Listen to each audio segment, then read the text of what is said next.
లూకా సువార్త 11వ అధ్యాయం. ఆయన ఒక చోట ప్రార్థన చేయుచుండెను.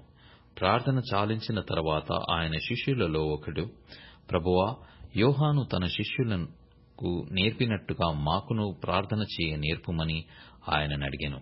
అందుకాయన, మీరు ప్రార్థన చేయునప్పుడు, తండ్రి, నీ నామము పరిశుద్ధపరచబడును గాక, నీ రాజ్యము వచ్చును గాక, మాకు కావలసిన అనుదినాహారము దినదినము మాకు దయచేయుము.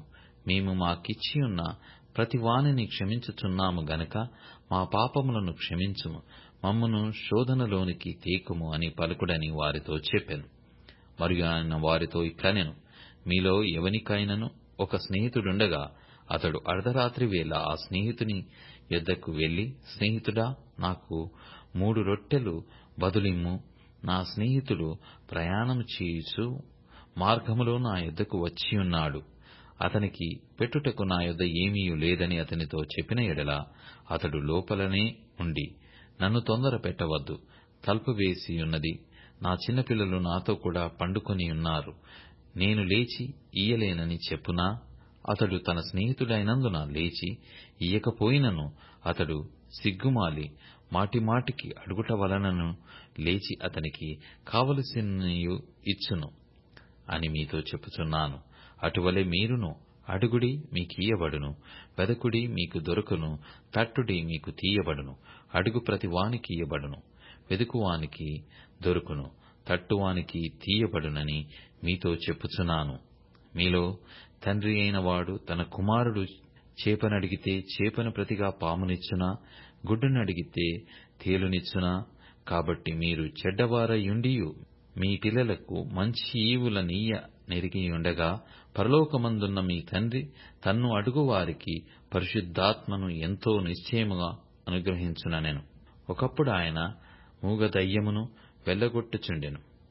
ఆ దయ్యము వదిలిపోయిన తరువాత మూగవాడు మాటలాడెను గనక జనసమూహములు ఆశ్చర్యపడెను.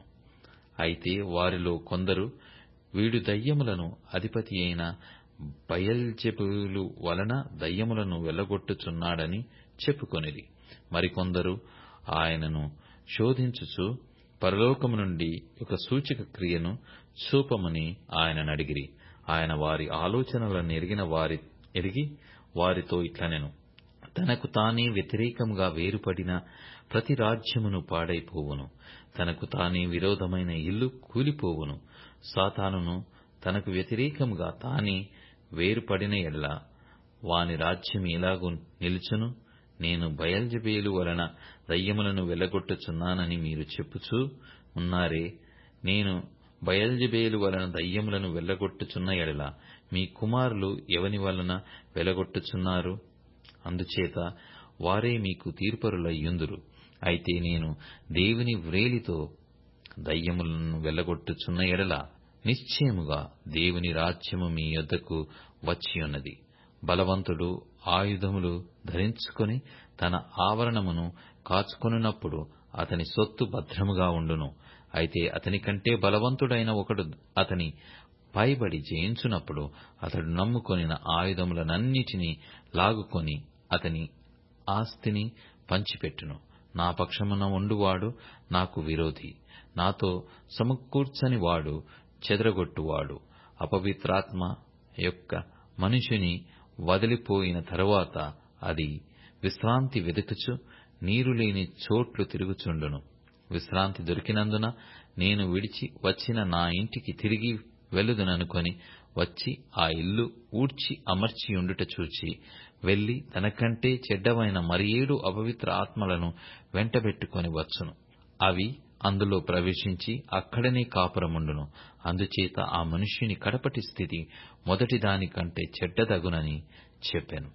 ఆయన ఈ మాటలు చెప్పుచుండగా సమూహములో నున్న ఒక స్త్రీ ఆయనను చూచి, నిన్ను మోసిన గర్భమును నీవు కుడిచిన స్తనములను ధన్యములైనవి అని కేకలు వేసి చెప్పగా, ఆయన అవును గాని దేవుని వాక్యము విని దానిని గైకొను వారు మరి ధన్యులని చెప్పెను. మరియు జనులు గుంపులుగా కూడినప్పుడు ఆయన ఇలాగు చెప్పసాగాను, ఈ తరము వారు దుష్ట తరము వారయ్యుండి సూచక క్రియనడుగుచున్నారే. అయితే యోనాను గూర్చిన సూచక క్రియయే కాని మరి ఏ సూచక క్రియయు వీరికి అనుగ్రహింపబడదు. యోనా నినివే పట్టణములకు ఎలాగూ సూచనగా ఉండెనో అలాగే మనుష్యకుమారుడును ఈ తరము వారికి సూచనగా ఉండును. దక్షిణ దేశపు రాణి విమర్శ కాలమున ఈ తరము వారితో కూడా లేచి వారి మీద నేరస్థాపన చేయును. ఆమె సొలొమోను జ్ఞానము వినుటకు భూమ్యంతముల నుండి వచ్చెను. ఇదిగో, సొలొమోను కంటే గొప్పవాడిక్కడ ఉన్నాడు. నినివే మనుష్యులు విమర్శ కాలమున ఈ తరము వారితో కూడా నిలువబడి వారి మీద నేరస్థాపన చేయుదురు. వారు యోనా ప్రకటన విని మారుమనస్సు పొందిరి. ఇదిగో, యోనా కంటే గొప్పవాడిక్కడ ఉన్నాడు. ఎవడనూ దీపము వెలిగించి చాటు చోటునైనను కుంచము క్రిందనైనను పెట్టడు గాని లోపలికి వచ్చువారికి వెలుగు కనబడుటకు దీపస్తంభము మీద పెట్టును. నీ దేహమునకు దీపము నీ కన్నే గనుక నీ కన్ను తేటగా నుండి నీ దేహమంతయు వెలుగుమయమై ఉండును. అది చెడినదైతే నీ దేహమును చీకటిమయమై యుండును. కాబట్టి నీలో నుండు వెలుగు చీకటి ఉండకుండా చూచుకొనుము.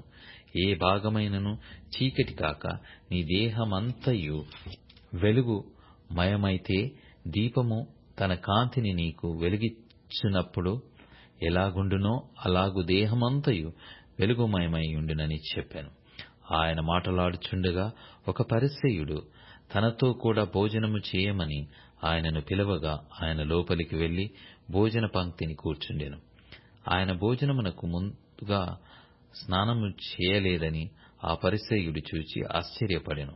అందుకు ప్రభువు ఇట్లనెను, పరిసయ్యులైన మీరు గిన్నెయు పల్లెమును వెలుపల శుద్ధి చేయుదురు గాని మీ అంతరంగము దోపుతోనూ చెడుతనముతోనూ నిండియున్నది. అవివేకులారా, వెలుపలి భాగమును చేసినవాడు లోపటి భాగమును చేయలేదా? కాగా మీకు కలిగినవి ధర్మము చేయుడి, అప్పుడు మీకన్నీయు శుద్ధిగా ఉండును. అయ్యో పరిసయ్యులారా, మీరు పుదీనా సదాప్ప మొదలైన ప్రతి కూరలోనూ 10వ వంతు చెల్లించుచున్నారే గాని న్యాయమును దేవుని ప్రేమను విడిచిపెట్టుచున్నారు. వాటిని మానక వీటిని చేయవలసి ఉన్నది. అయ్యో పరిసయ్యులారా, మీరు సమాజ మందిరములలో అగ్రపీఠములను సంత వీధులలో వందనములను కోరుచున్నారు. అయ్యో, మీరు కనబడని సమాధుల వలె ఉన్నారు. వాటి మీద నడుచు మనుష్యులు అవి సమాధులని ఎరగరనెను. అప్పుడు ధర్మశాస్త్రోపదేశకుడు, బోధకుడా, ఇలాగు చెప్పి మమ్మను కూడా నిందించుచున్నావని ఆయనతో చెప్పగా ఆయన, అయ్యో ధర్మశాస్త్రోపదేశకులారా, మోయ శక్యము కాని బరువులను మీరు మనుషుల మీద మోపుదురు గాని మీరు ఒక వ్రేలితోనైనను ఆ బరువులను ముట్టరు. అయ్యో, మీ పితరులు చంపిన ప్రవక్తల సమాధులను మీరు కట్టించుచున్నారు. కావున మీరు సాక్షులై మీ పితరుల కార్యములకు సమ్మతించుచున్నారు. వారు ప్రవక్తలను చంపిరి, మీరు వారి సమాధులను కట్టించుదురు. అందుచేత దేవుని జ్ఞానము చెప్పినదేమనగా, నేను వారి యొద్దకు ప్రవక్తలను అపోస్తలులను పంపుదును. వారు కొందరిని చంపుదురు, కొందరిని హింసింతురు. కాబట్టి లోకము పుట్టినది మొదలుకొని, అనగా హేబేలు రక్తము మొదలుకొని బలిపీఠమును మందిరమునకును మధ్యన నశించిన జకరియా రక్తము వరకు చిందింపబడిన ప్రవక్తలందరి రక్తము నిమిత్తము ఈ తరము వారు విచారింపబడుదురు. నిశ్చయముగా ఈ తరము వారు ఆ రక్తము నిమిత్తము విచారింపబడుదురని మీతో చెప్పుచున్నాను. అయ్యో ధర్మశాస్త్రోపదేశకులారా, మీరు జ్ఞానమును తాళపు చెవిని ఎత్తుకొని పోతిరి, మీరును లోపల ప్రవేశింపరు, ప్రవేశించు వారిని అడ్డగింతురని చెప్పెను.